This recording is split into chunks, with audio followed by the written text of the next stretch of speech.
Residents of Nairobi, Kenya experienced an earthquake-like movement at exactly 10:27 p.m. yesterday, which is the 28th of April 2023. There was a light earthquake which was felt in various towns in the country earlier this evening. This all links to Africa splitting into two continents. Africa is slowly but surely tearing into two.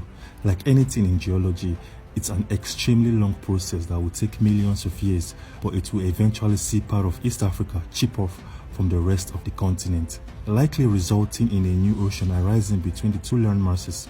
The colossal breakup is associated with the East African Rift System, one of the largest rifts in the world that stretches downward for thousands of kilometers through several countries in Africa, including Ethiopia, Kenya, the Democratic Republic of Congo, Uganda, Rwanda, Burundi, Zambia, Tanzania, Malawi, and Mozambique. This rift system means that African plate is splitting into two plates, the smaller Somalian plate and the larger Nubian plate, that are pulling away from each other at a super sluggish pace of millimeters per year. Back in 2018, news of a crack emerging in Kenya went viral, with many claiming that this was evidence of Africa snapping into two before our very eyes. Why this startling scene was related to the East African Rift System. As some scientists reported at that time, this was likely just a highly localized expression of the valley's regular rifting activity.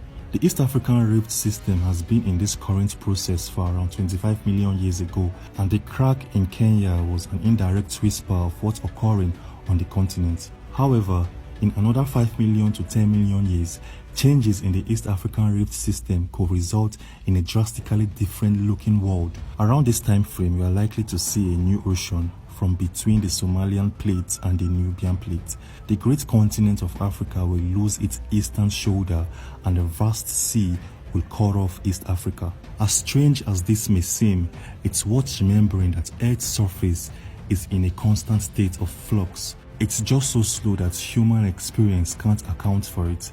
The appearance of the world as we know is relatively new. The land and sea we see today of Eurasia, the Americas, Africa, Antarctica, and Oceania are the product of the vast tectonic plates that slot together like a jigsaw puzzle. Very slowly, however, these jigsaw pieces move around on a time scale of millions of years. Just think of the split up that the Earth saw around 138 million years ago when South America and Africa divided. If you look at the west coast of Africa and the east coast of South America, you will notice they fit together like two jigsaw pieces, beautifully highlighting how these continents were once joined as one. The departure of East Africa will just be another page in this giant geological storybook. Who knows whether humanity will be around to see any of these changes, but it doesn't look too hopeful.